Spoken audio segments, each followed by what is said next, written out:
when PulseChain season, I tweeted the other day, I think this is the shakeout's over. And again, I preface that with the note that I don't think that means there won't be any other price dips and stuff like that. I think I said something like that. I think it just means that if you're in PulseChain now and you stayed here, or you're welcome. If you're new, welcome. When I did the polls of the last two, I didn't do one for Pulse Conference 2055, but I did one for PulseX Conference and Hex Week. I think combined over 100 people were onboarded due to those events. Like, I asked the question, and I think around 60 people were onboarded from PulseX Conference, if I remember, and around 40, 50 people for Hex Week. So just doing those two events, according to the poll numbers, 100 plus people. So that's pretty cool, not including the Pulse Conference. I didn't even do a poll for that one.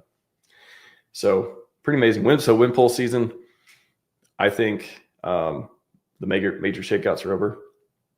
I think Richard's tweets have been pointing to a lot of amazing stuff coming. The mega marketing, I think, is that the match that could be struck? Like, is that the one that could be combined with some price action, some pumpage? We've seen $5 million bridged in from Tornado Cash. That correlates.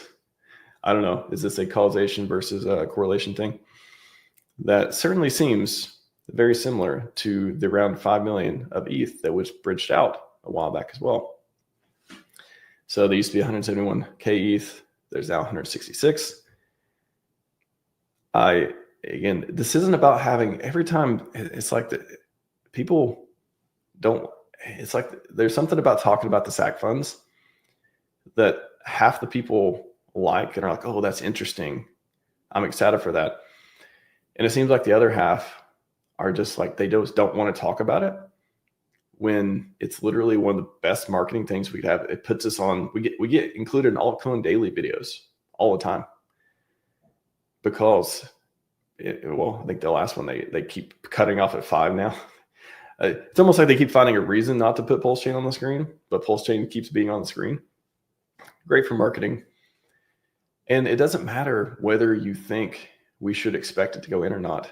It doesn't mean just because I talk about it that I expect it to happen. I think maybe, I don't know. I think both sides are kind of hot takes in a way that, a lot of people seem to believe it's never going to go in. Like, none of the SAC funds are going to go in. There's some nuance to that, because right now there is 166K SAC funds. Let me pull up the screen. Strategic.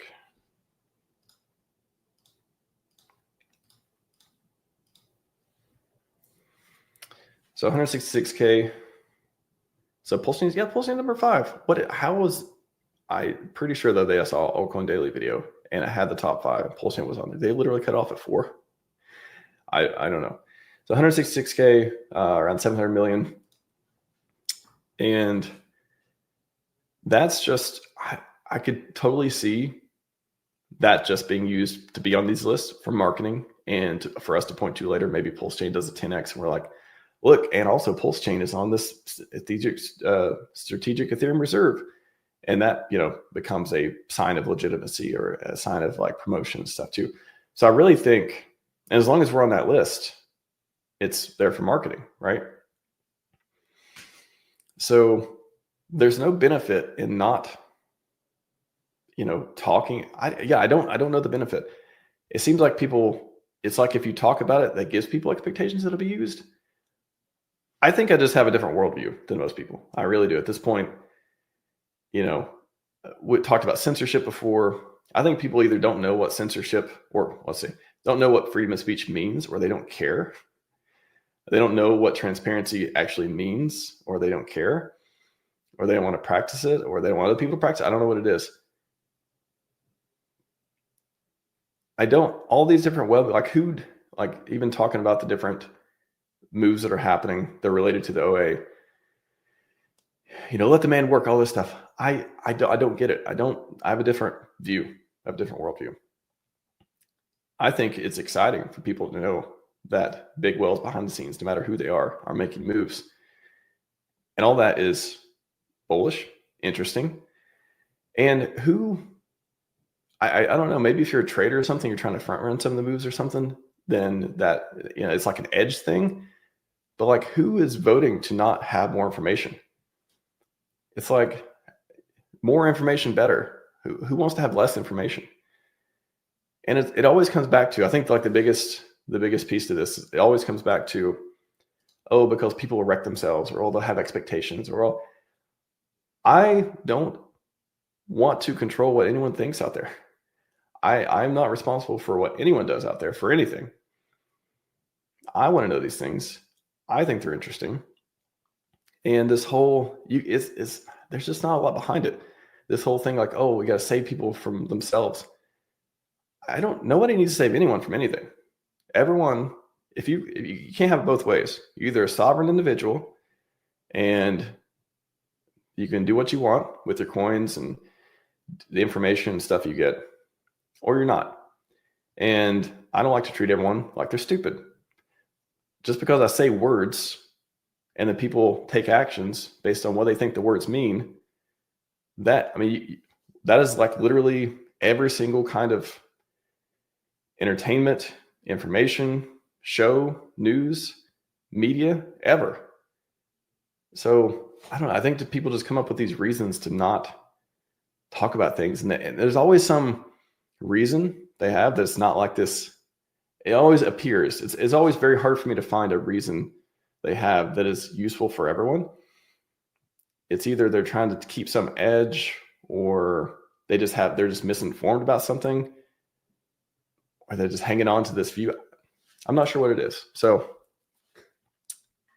I think I want to know when large moves happen. And I think other people want to know too. And I want to see when the SAC wallet, the OA, any other wallets make moves. And just back to the point of, will the funds move or not? I could totally see one side where these particular funds from this SAC wallet with ETH do not move, do not get bridged into PulseChain until maybe never.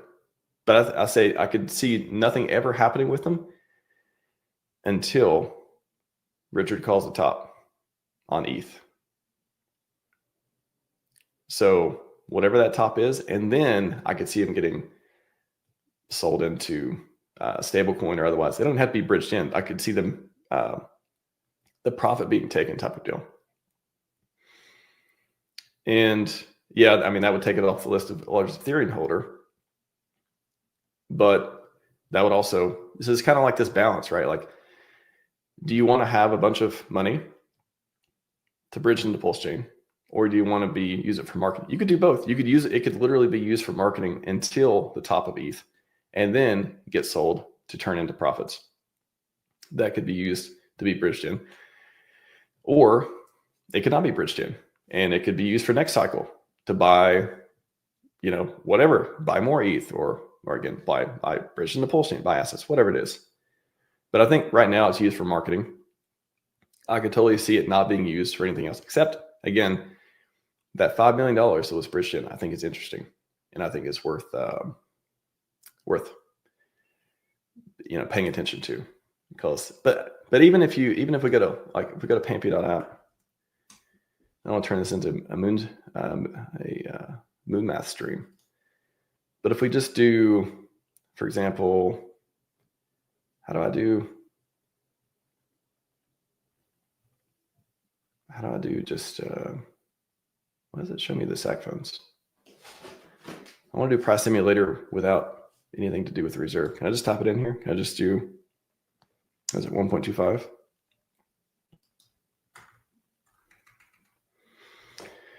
So 1.25 million into each, that's 12 million. Too many zeros.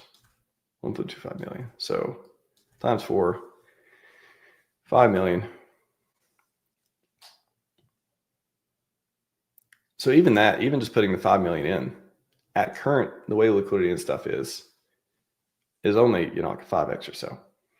So is that used to paint, greener candles, to paint a better chart and stuff during onboarding? It could be, but it just seems like it's such a small amount. So I don't even know what the $5 million would be used that could, maybe there's like some other interesting liquidity piece to it, but putting it in like this, it's not like the 5 million is going to get us like, 100x or something like that.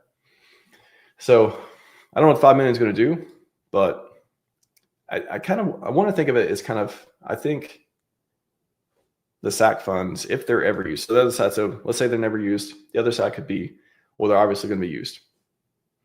When would they be used?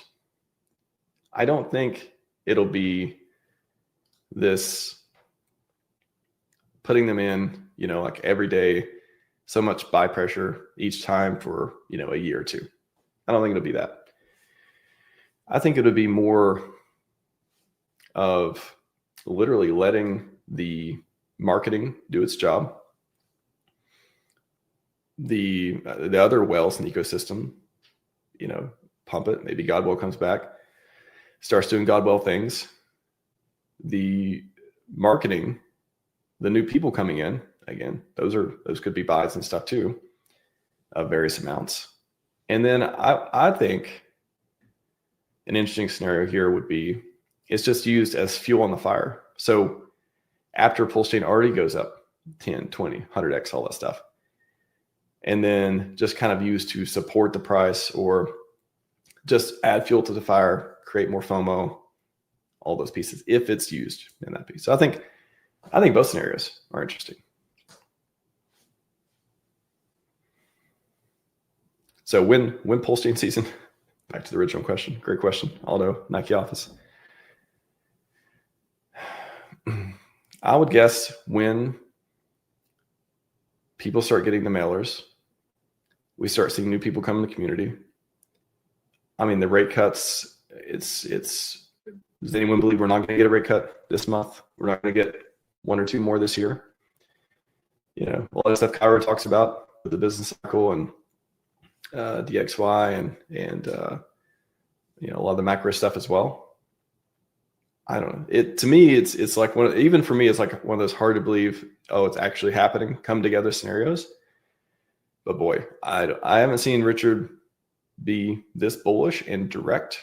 Usually he's pretty vague about stuff. He's being pretty direct, more direct than usual in the spectrum of directness. And it makes sense. Like, it all makes sense that this would be around the time. So yeah, quote, 2 more weeks, end quote. I wouldn't be surprised if we're very, very close.